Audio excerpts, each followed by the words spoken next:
মহাজনের কাছে যামু কি যামু না, যাইলে দিব কি না আল্লাহ ভালো জানে।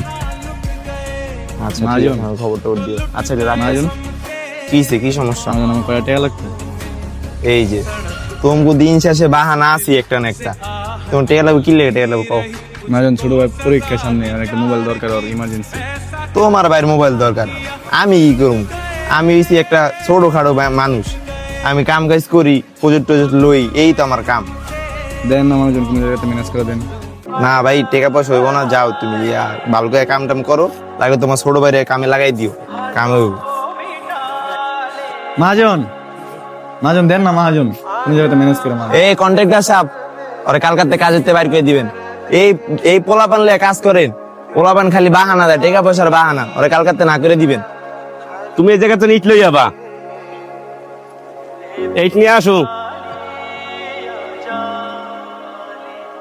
আর উনি গেছে কই? উনি ডাক দিয়ে আমার কাছে আইবেন, আমি উনি কইবে আর আমি হয়াল দেবো,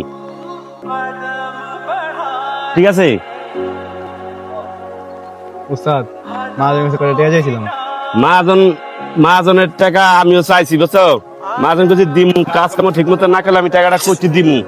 আমার তো কাম রুজি করে আমার আনতে হইবে, ঠিক আছে? তার কাম কাজ করো, টাকা থাকবে না, টাকা দেবে, মালিক মহাজন মাঝে খাইবে না, ঠিক আছে?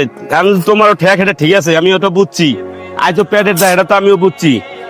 এখন সবার তো পেট আছে, পেট থাকলে তোমার আস্তে আস্তে টাকা দিয়ে দেবে, টাকা রাখবে না। তুমি কাম করো, টাকা আমি সে নিয়ে দেবো। হ্যাঁ, তুমি কাম করো, ইট নিয়ে আসো, তুই ইট নিয়ে আসো। গরিবের দুঃখ বোঝার মতো কেউ নাই। গরিবের জীবনটা অবহেলিত, সবাই টাকা চায়, কেউ আর বলে না আমি কেমন আছি। সবাই টাকার পাগল, এই দুনিয়াটাই টাকার পাগল।